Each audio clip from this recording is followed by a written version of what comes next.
Vamos lá, então. Muito bom dia. Este aqui é o nosso programa BDF 11:30. É o programa do Brasil de Fato Paraná, todas as segundas-feiras e terças. E, neste momento de crise econômica, sanitária, do coronavírus também, entramos aí a qualquer horário, sempre trazendo conosco referências da luta e dos movimentos populares, né? Acadêmicos, militantes dos movimentos populares, comunicadores populares, toda semana estão conosco para debater os assuntos que interessam aos trabalhadores e às trabalhadoras.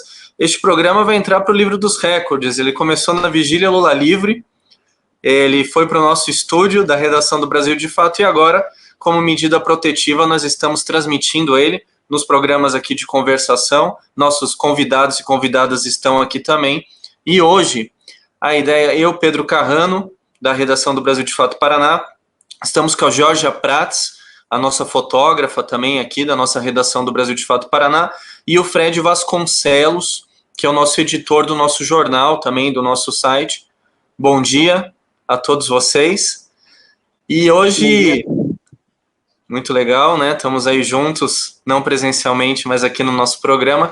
E a nossa ideia de hoje, além da gente discutir aquilo que a Georgia, como nossa repórter, tem visto nas ruas e nos movimentos populares, a gente convidou também o Lino, professor da Universidade Tecnológica Federal, presidente aí do SINDI-UTF-PR, que é o Sindicato dos Trabalhadores aí dos Professores da UTF-PR.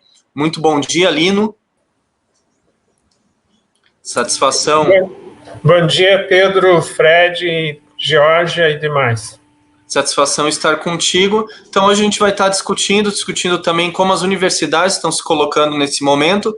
E, por último, daqui a pouco a gente vai ligar para o Mário, que é presidente do Sindicato dos Petroleiros de Paraná e Santa Catarina, para a gente também conversar um pouquinho sobre a questão aí que já está tocando na população do preço do gás de cozinha.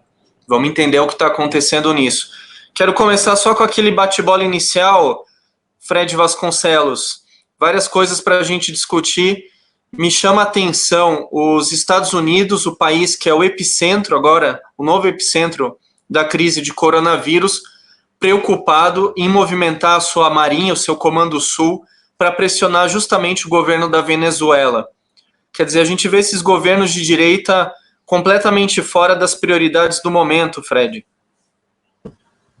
Pedro, a gente falou um pouco no programa passado e como o que as pessoas, os empresários fazem neste momento é muito mais ilustrativo da luta de classes ou do tipo, o que importa é a economia, vocês que morram, do que qualquer panfleto escrito pela esquerda nos últimos tempos, né? E agora a atuação dos Estados Unidos também é muito importante, muito esclarecedora para mostrar que no momento de crise eles estão preocupados única e exclusivamente com os Estados Unidos, ou seja, eles pegam toda a importação, todos os produtos feitos pela China, respiradores, materiais de proteção, levam todos para os Estados Unidos. Eles barram carregamentos que viriam para o Brasil lá nos Estados Unidos e ficam com os equipamentos. Ou seja, na crise, o império porta-se como um império, ou seja, tudo para mim, vocês que se virem, né? E isso é bem ilustrativo, isso agora a gente mostra com exemplos práticos, não com discurso. E para mim, Pedro, essa questão da Venezuela, eu não sei até que ponto é efetivamente uma ação real, ou seja, vão tentar derrubar o governo da Venezuela neste momento, eu não sei avaliar, ou se é também uma coisa de diversionismo, ou seja, manda-se uma tropa lá, um navio, ou seja lá o que for, para a Venezuela, ao mesmo tempo que tira um pouco o foco das milhares de mortes que estão acontecendo nos Estados Unidos hoje, que, como você mesmo diz, é o país que está tendo mais casos neste momento e o país onde estão morrendo mais pessoas neste momento, né? Ou seja, em lugar de discutir o sistema privado de saúde americano, que não dá conta de atender a todo mundo, vamos mandar um naviozinho lá para a Venezuela. Espero que seja isso, porque se aproveitar uma crise humanitária como essa do coronavírus para derrubar um governo, é pior ainda, né? Mas aí a gente vai voltando a falar sobre isso daqui a pouco, tá bom? Com certeza, é importante a gente, nesse momento, quem está acompanhando a gente, sempre analisar o que tem sido as medidas de cada governo, né? Porque diz muito da sua orientação, diz muito das suas políticas e se esse governo se preocupa ou não com o povo.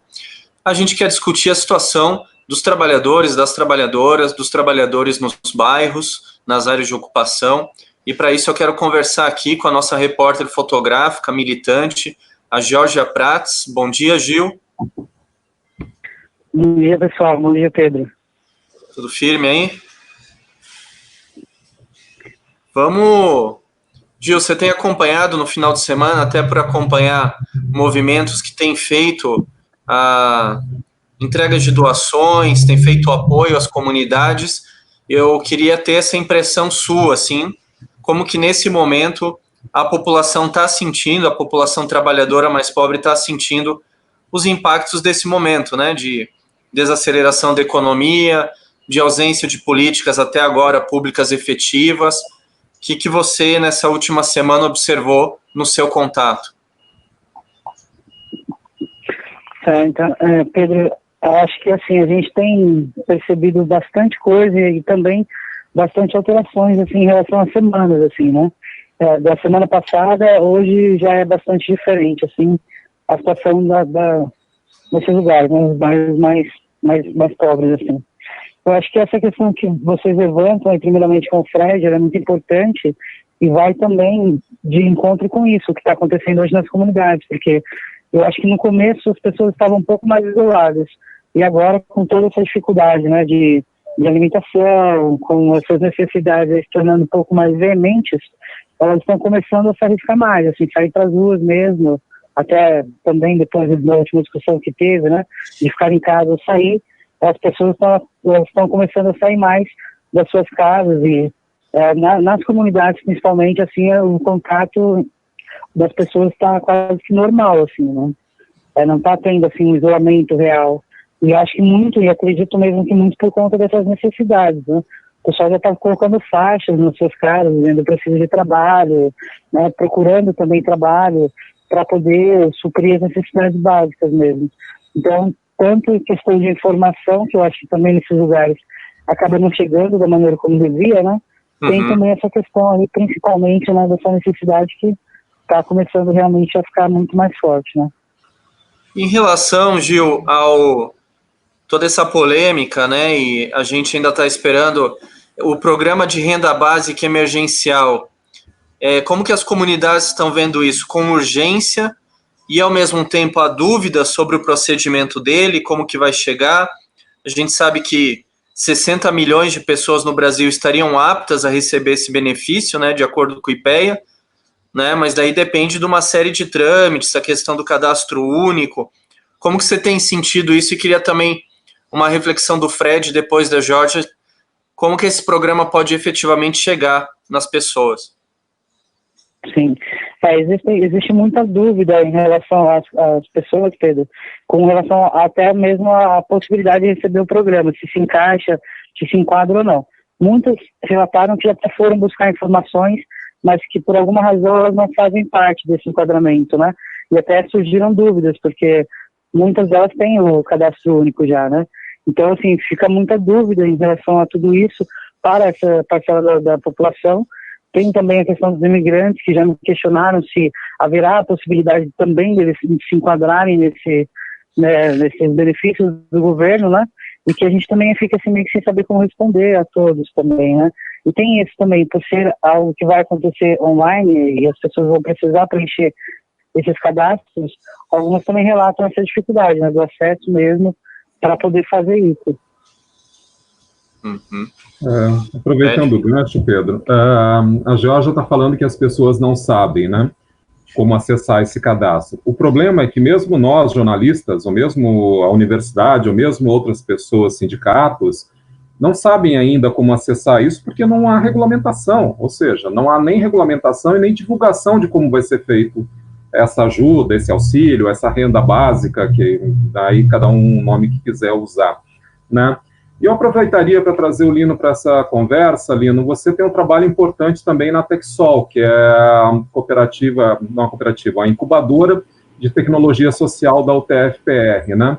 E eu sei que vocês estão fazendo campanhas de arrecadação e também contato com as populações mais carentes, inclusive na ilha, lá em Almirante Tamandaré. Eu queria que você me dissesse como está esse trabalho, né, de arrecadação, de ajuda, e qual a situação que vocês estão vendo também no contato com as pessoas dessas regiões mais carentes. Antes, só um minuto antes do Lino entrar, só saudar o Mário, que é presidente, Mário Dalzotti, presidente do Sindicato dos Petroleiros do Paraná e Santa Catarina, está aqui na nossa transmissão do BDF 11:30. Daqui a pouquinho vamos falar contigo, Mário, sobre a questão que também aflige a população do preço do gás, da distribuição, etc. Obrigado pela participação. Lino. Bom dia a todos, né? Bom dia, Mário. Bom dia a todos novamente, e aos que acompanham. A pergunta que o Fred colocou em relação ao pessoal lá da ilha, e eu poderia falar um pouquinho também da outra associação de Almirante Tamandaré, que é a Reciclar e Limpar, que estão na mesma situação, né? Ou seja, eles não estão podendo trabalhar porque os espaços não permitem que continue trabalhando com material de reciclagem, até porque, infelizmente, a coleta seletiva ela é deficitária, a começar pelas pessoas que não separam adequadamente o lixo, né? Então, o risco de contaminação das pessoas hoje seria grande se continuassem trabalhando, né? A possibilidade de pegar material contaminado poderia colocar em risco a vida dessas pessoas, que em condições normais já vivem uma realidade muito difícil, e nesse momento em que estão sem trabalhar, a situação realmente ficou desesperadora para praticamente todas as famílias. Nós tivemos na semana passada, a professora Estela, que também acompanha lá a associação, o pessoal do Cefuri, o Ministério Público de Almirante Tamandaré, numa reunião com pessoas da prefeitura, exatamente para tratar da situação. Algumas famílias tinham conseguido já a cesta básica com a prefeitura, mas ainda assim a situação era muito precária. Foi conseguido por uma campanha de arrecadação recursos para comprar alguns materiais de higiene, limpeza, leite, alguns produtos, enfim, que eles não tinham. Então, momentaneamente deu uma aliviada, mas ainda há situações extremamente preocupantes, como, por exemplo, remédios, né? Algumas pessoas dependem de remédios de uso contínuo, alguns desses remédios, evidentemente, têm um custo mais elevado, e as pessoas estão sem renda para poder adquirir. E todos também, né, aproveitando o gancho aí que já foi falado da questão da renda básica ou renda cidadã, enfim, de como é que vai ser isso, de se vão conseguir acessar e etc., para tentar aliviar, né, a situação dessas famílias, né? Então, realmente é uma situação muito preocupante.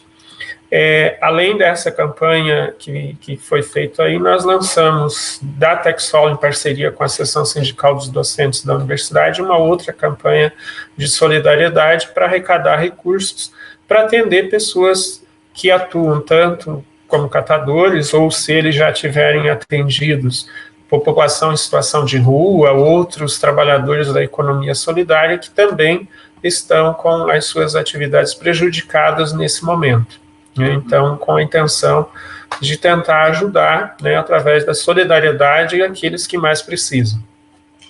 Para quem tiver com dúvidas em relação a toda essa política de renda emergencial, os critérios, o que está colocado, embora a gente precisa seguir pressionando a presidência da República para encaminhar o que foi aprovado, mas no Facebook do Brasil de Fato Paraná, no site do Brasil de Fato Paraná, há uma matéria de uma advogada popular, a Mariana Auler, onde ela detalha e explica para quem tiver interesse. A edição 161 do Brasil de Fato também faz esse trabalho de explicar, né?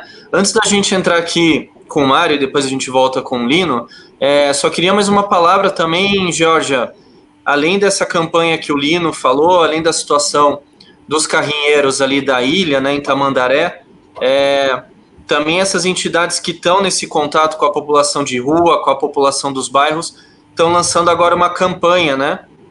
A gente pode aprofundar um pouco mais, mas queria só que você desse a notícia dessa campanha para a gente.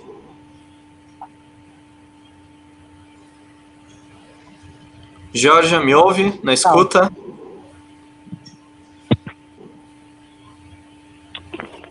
Está me ouvindo? Ouço. Isso, tem agora, Pedro, a campanha que a campanha é R$1 milhão, né? Assim, pensando nisso também, do quanto de famílias que não estão sendo assistidas pelo Estado, né? E o quanto as pessoas que estão se organizando poderiam fazer e tentar atingir ao máximo de pessoas possível. E por isso, então, criamos essa plataforma, que tem R$1 milhão, onde então, as pessoas podem doar a partir de R$1 para que a gente consiga, né, distribuir cestas básicas, principalmente para essas comunidades, para as ocupações que não estão tendo mesmo, né, acesso a trabalho, a alimentação e a renda, né, para poder se manter nesse período, né. E até também para ajudar que fiquem no isolamento, porque hoje mais do que nunca é necessário, a gente não sabe o quanto esse quadro pode piorar, né, então seria importantíssimo que elas estejam assistidas. A gente está começando agora essa plataforma, já está tendo bastante retorno, né, mas aí vamos criar ainda algumas coisas para a gente poder, de logística, para poder atingir essas populações mais distantes também. Tá aí a campanha R$1 milhão, a gente vai aprofundar isso nos nossos materiais, nas nossas mídias também, mas uma campanha dessas entidades que em Curitiba, nesse momento, estão em contato direto com as comunidades, com as áreas de ocupação, com carrinheiros, com moradores em situação de rua, moradoras, e tem feito esse trabalho aí, de como a Georgia falou, né? Quer dizer, a quarentena é fundamental, o isolamento é fundamental, mas ao contrário do que o Bolsonaro faz e diz, tem que ter condição para isso, tem que dar condição para esses trabalhadores. E por falar em trabalhadores, já entro aqui com o sindicato que está sempre com a gente no programa, né, que é o Sindipetro. E, Mário, a gente já conversou um pouco sobre isso, sobre as políticas de privatização, de desmonte da Petrobras, e nesse momento, uma informação que chega para a gente dos bairros é essa percepção sobre o gás de cozinha, né? Os movimentos populares pedem redução nos preços, mas não parece ser isso que está acontecendo, e mesmo a população não tem claro como que vai ser essa distribuição. Se você pudesse falar um pouco como que vocês estão vendo a questão do gás de cozinha nesse momento, enquanto Sindipetro. A gente falar só do gás de cozinha, a gente tem que passar um pouco pela situação que a Petrobras está passando, né? Ela tá nitidamente abriu a caixinha de maldade com medidas de exceção, está mexendo com jornada, está mexendo com redução de adicionais, uma série de coisas que ela está transferindo essa conta para os seus trabalhadores, inclusive com dispensa de muitos terceirizados, porque os serviços no parque de refino nacional aí tá sendo reduzido. E está sendo reduzido por uma irresponsabilidade social da empresa muito grande, né? Agora seria a hora da Petrobras demonstrar a sua responsabilidade social, né? Ela está com os tanques cheios de diesel, gasolina e vazio de gás de cozinha, o que é bom, né? Que é sinal que o pessoal está ficando mais em casa.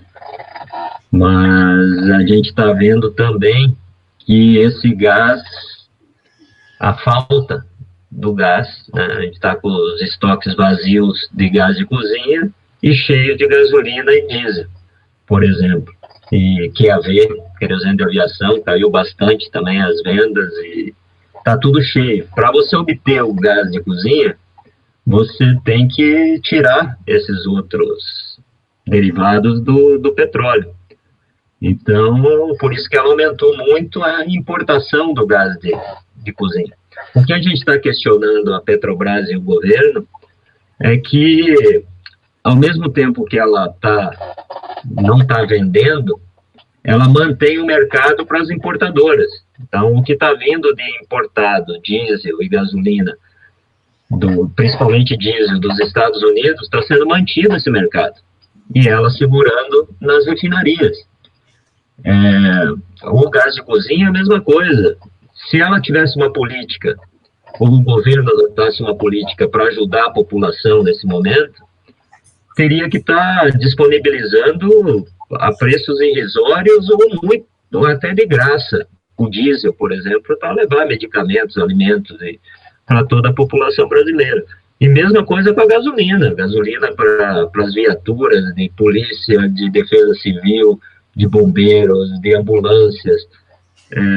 Isso ela poderia estar fazendo, ajudando muito mais a população. mas a preocupação dela está em ajudar os importadores, manter esse mercado dos importadores e tentar manter a rentabilidade dela, retirando adicionais dos seus trabalhadores, fazendo outras maldades aí ao longo. Não será surpresa nenhuma se estiver parando refinarias ao longo dessa semana, já, porque os estoques estão no talo, menos do gás de cozinha. Aliás, o gás de cozinha, por ser um resíduo de refinaria, para você obter todos os outros produtos, você tem que tirar o gás de cozinha. E, nesse momento, para manter a população em casa, deveria estar sendo distribuída de graça, na minha opinião, entendeu? O custo é irrisório. Tem até um estudo... O Ministério Público, Mário, está entrando, você até mandou para a gente essa notícia, com investigação, porque a botijão sendo vendido a 130, quando ele sai da refinaria, R$25. Está saindo 25 e está saindo caro da refinaria. Na minha opinião, o Ministério Público de todos os estados aí deveriam estar investigando isso. Tem muita safadeza privada aí, distribuidora segurando, aproveitando o momento de alta demanda para subir o preço, né? Uma sacanagem com a população, né? Já está, em alguns lugares a gente está vendo que está faltando comida, mas para preparar essa comida precisa do gás de cozinha, então isso daí teria que ter da mesma forma que as famílias que estão cadastradas nesses programas do governo, Bolsa Família, coisa, tinha que ter direito ao gás de cozinha, e de graça, né? É muito irrisório o que significa para a rentabilidade da Petrobras o gás de cozinha. A gente fica abismado, né, do governo não estar mexendo com isso, aliás, até incentivando, como vocês mesmos falaram, que o comércio reabra e tudo mais, colocando a vida das pessoas em risco, né, e mais preocupado com a economia. E a Petrobras teria um papel muito importante nesse momento, e se ela realmente fosse conduzida de forma estatal, né? Mas quem manda na Petrobras, a gente sabe que é o mercado. O nosso presidente é um boneco lá, não tem autonomia nenhuma para nada, né? Quem manda nele é o mercado, mas se ele quisesse, ele poderia tá incentivando isso, né? Uma canetada dele, ele faria isso, e a Petrobras não precisaria estar parando suas unidades, como vai acontecer daqui a pouco. O primeiro passo seria cortar a importação, cortar toda a importação, não precisa estar importando nada, e o segundo é reduzir o preço dos combustíveis no todo, né? Em especial o gás de cozinha, o diesel e a gasolina, tão importante para a nossa população hoje. Pedro, eu gostaria de pegar um gancho e falar com o Lino sobre, quando fala de sacanagem de governo, Lino, eu não consigo esquecer do nosso ministro da Educação, Weintraub, né? Que está muito mais preocupado com a situação da China que com a situação da educação no Brasil, pelo jeito, né? Mas o que eu queria falar com você não é esquecer o Weintraub, esquecer essas bobagens, que a gente fala em outro momento, mas eu queria falar como está a situação dos professores neste momento, dos professores nas universidades federais, né? Eu sou casado com uma professora, da UTF-PR, inclusive, e ela vai trabalhando mais do que já trabalhava, ou seja, como se isso fosse possível, porque ela já trabalhava 12, 14, 15 horas por dia. Quero falar como que está essa questão do trabalho na universidade, com os professores tendo que orientar, tendo que fazer atividades, como que está esse dia a dia agora? Fred, você acho que já colocou uma questão importante, né? Porque quando a gente fala do trabalho de professores, no caso do ensino superior das universidades, alguns associam a isso apenas a questão das aulas, né? No caso específico hoje das universidades federais, várias estão com as aulas suspensas, ou nós ficamos, por exemplo, 2 semanas com atividades acompanhadas, depois as aulas foram suspensas, mas todas as outras atividades de trabalho permanecem em vigor, né, atividades de orientação, atividades de extensão, atividades de pesquisa e etc. E essa não é uma realidade só nossa, da nossa universidade, mas dos professores de uma maneira geral, tanto das universidades públicas quanto das instituições privadas, nos diferentes níveis de ensino. Eu vi há dias atrás uma reportagem publicada na SIC Notícias, do dia 25/3, sobre a situação dos professores de Portugal, por exemplo, extremamente preocupantes, que em 2 semanas de trabalho já estavam exaustos, porque estão trabalhando mais do que trabalhavam antes. Ou seja, a gente passou por uma realidade em que, num tempo muito curto, os professores tiveram que adaptar, né, uma aula presencial para uma situação à distância, né, por diferentes plataformas, etc., sem preparo, sem orientação, sem adequação. Então, está muito o que a gente percebe, numa tentativa e erro, ou seja, o professor acessa uma plataforma, dá uma aula por aquela plataforma, deu certo, tenta de novo, dali a pouco não dá certo, tem que mudar para outra, e isso está levando a uma situação bastante complicada do ponto de vista de desgaste, né, de cansaço mesmo dos professores. Vou pegar um exemplo prático aqui. Talvez esteja aparecendo aí no fundo, meu filho está aqui atrás trabalhando. Nesse momento está tranquilo, mas na vizinhança aqui tem uma obra, cada pouco está aquelas britadeiras lá rompendo concreto. Nós somos em 4 que estamos trabalhando em casa, ou seja, por mais que eu ainda tenho, né, uma casa boa, com espaço, uma internet boa e etc., mas essa não é a realidade de todos os professores, muito menos dos alunos, né?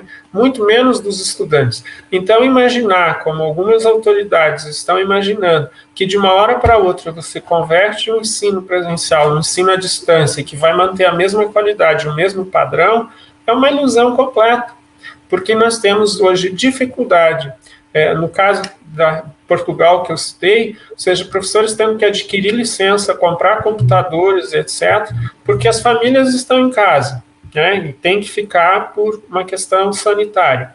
E você tem, às vezes, ao mesmo tempo, diferentes pessoas da família precisando usar o equipamento. Como é que você resolve isso? Só para... Só para a gente falar de governo mesmo, um pouco, me parece que não há nenhuma recomendação, né? Eu acho que o Ministério da Educação não está orientando nada, né? Ou seja, parece que o nosso ministro da Educação está mais preocupado em ficar brigando com a China, né?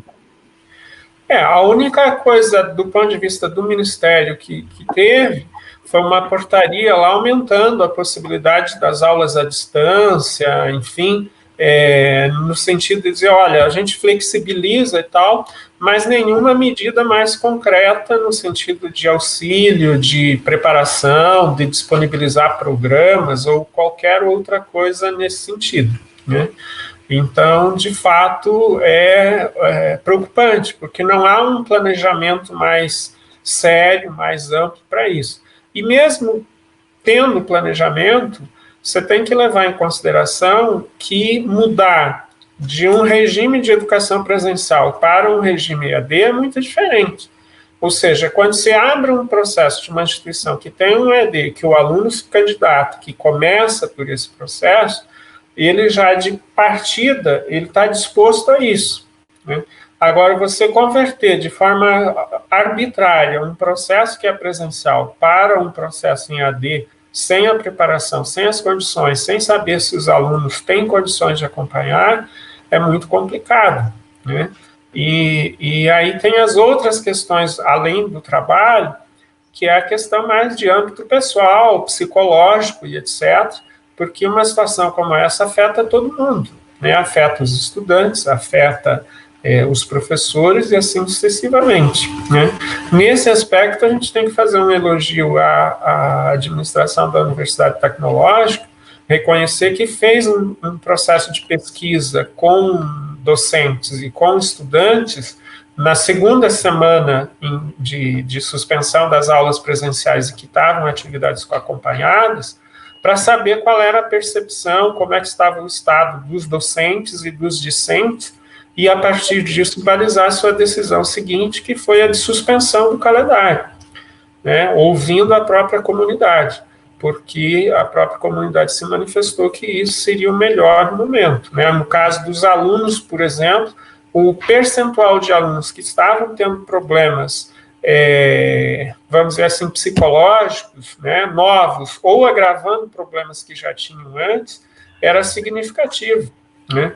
Então, você tem que levar em consideração, nesse momento, a saúde das pessoas em primeiro lugar, né? Isso tem que ser colocado em primeiro lugar. Tá aí, obrigado, Lino. Já vamos voltar aqui. Gente, o nosso programa, ele é assim, né? Conteúdo fundamental, ele passa muito rápido também. Vou querer passar aqui com uma palavrinha final, com uma consideração de cada um dos nossos convidados e convidada, para a gente daí apontar para o programa de amanhã e continuar abordando essas questões. Esse é o programa Brasil de Fato 11h30, toda segunda e terça, e quando há necessidade também em outros horários, porque esse momento toda a força aí para combater a crise do coronavírus, para esclarecer os trabalhadores e as trabalhadoras. Georgia, queria um panorama final teu de hoje, para daí a gente se despedir. Tá me ouvindo?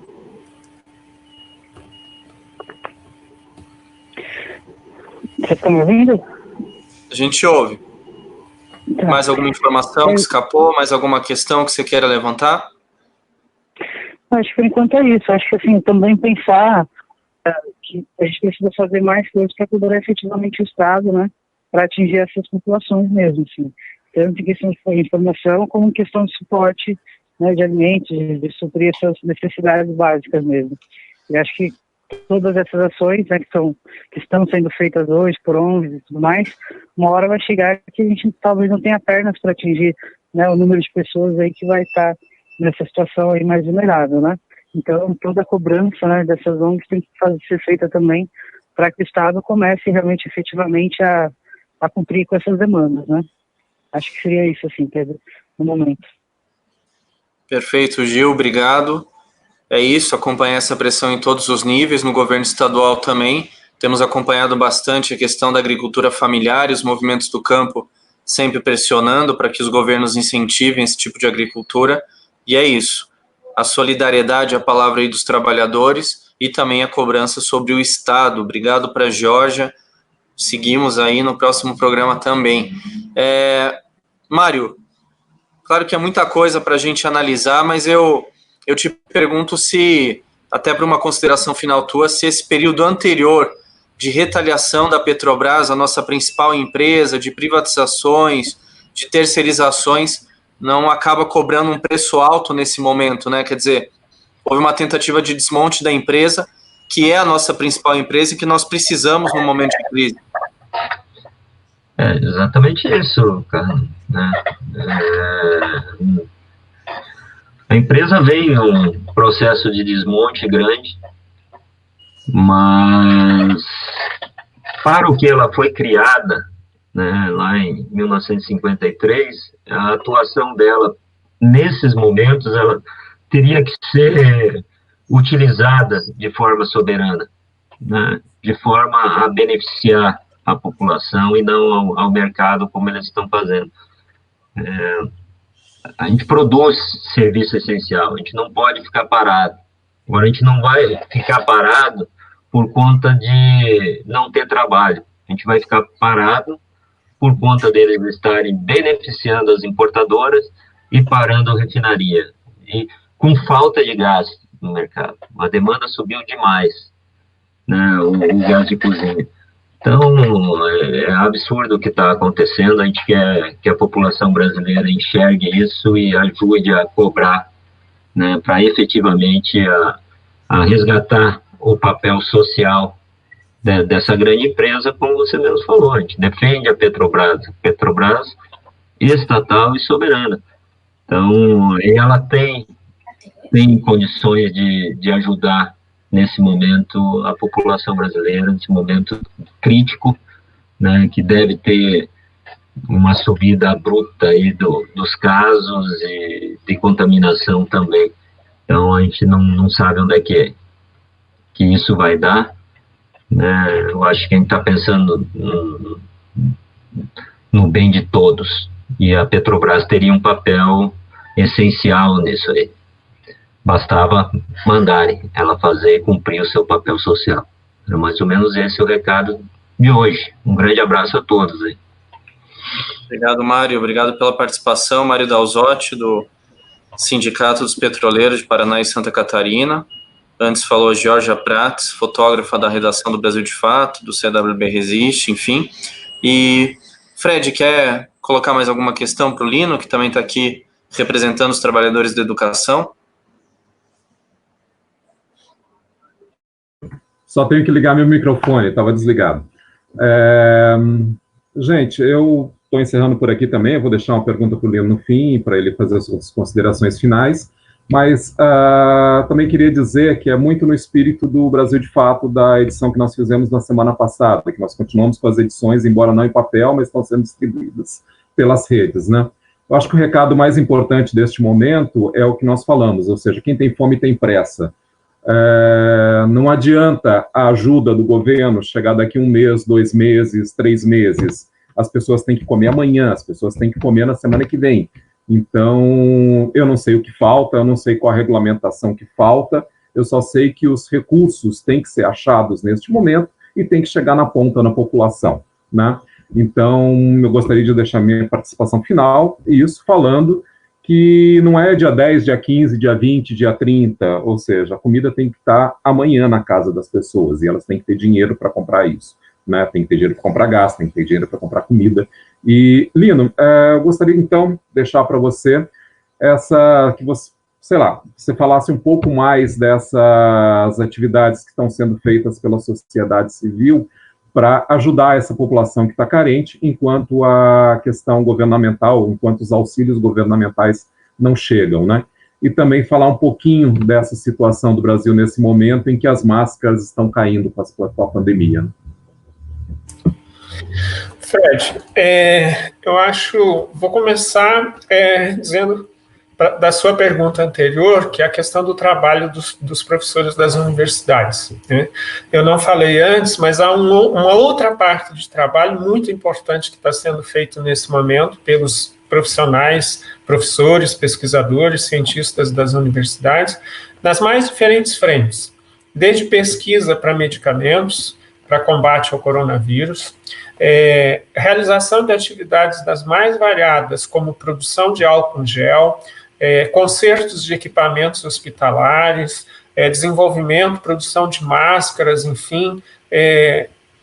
Não teria agora como numerar todas aqui, mas várias atividades de diferentes instituições de ensino e de universidades para combater o coronavírus e atender a população. Trabalho muito importante que está sendo desenvolvido. Nos campos da UTF tem, por exemplo, campus Medianeira, os professores, além disso, fazendo atividades de auxiliar na parte administrativa do hospital, fazendo plantões, fazendo, enfim, um trabalho de solidariedade, de atendimento à população muito importante.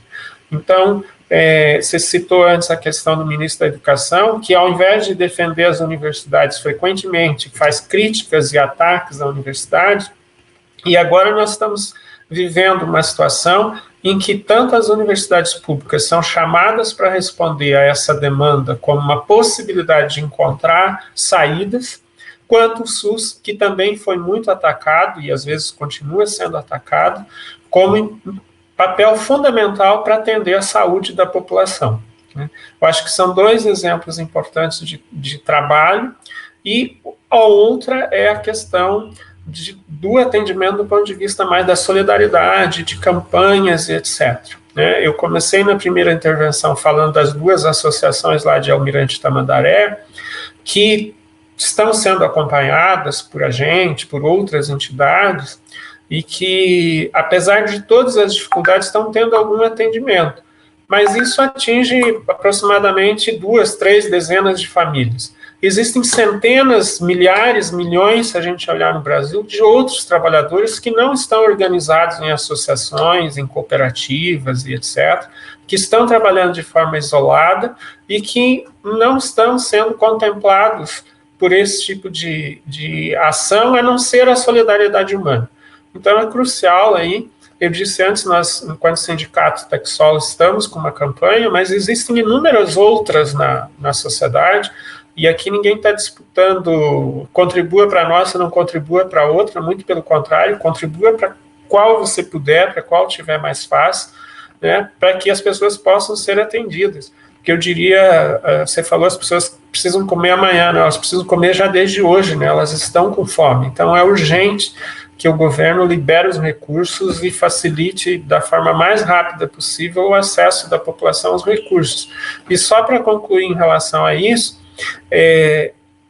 o recurso destinado aos bancos é 11 vezes superior ao que está previsto para a renda básica de cidadania.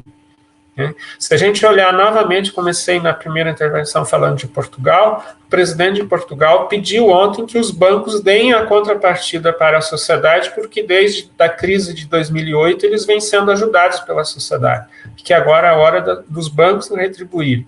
E no Brasil nós temos novamente, né, os bancos sendo os maiores beneficiados dos aportes de recursos públicos, quando deveria ser a população, né?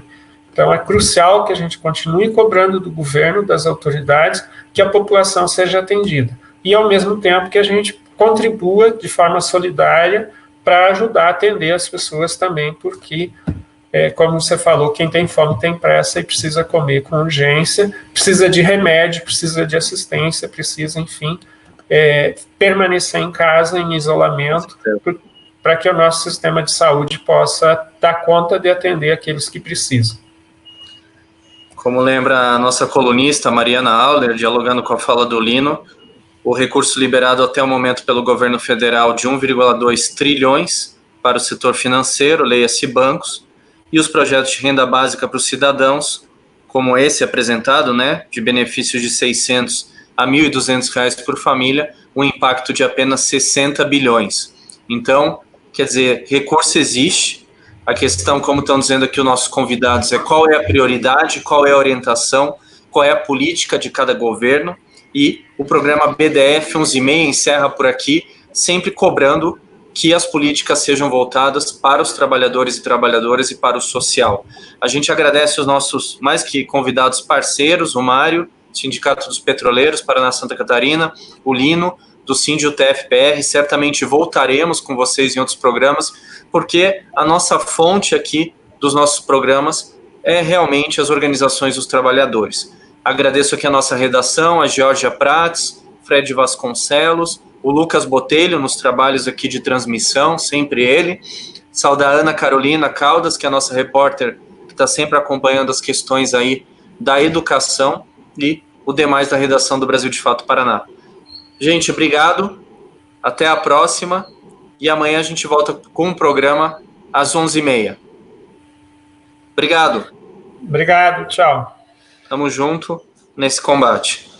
Falou, cara, um abraço a todos. Valeu, um grande abraço. Tchau, obrigado.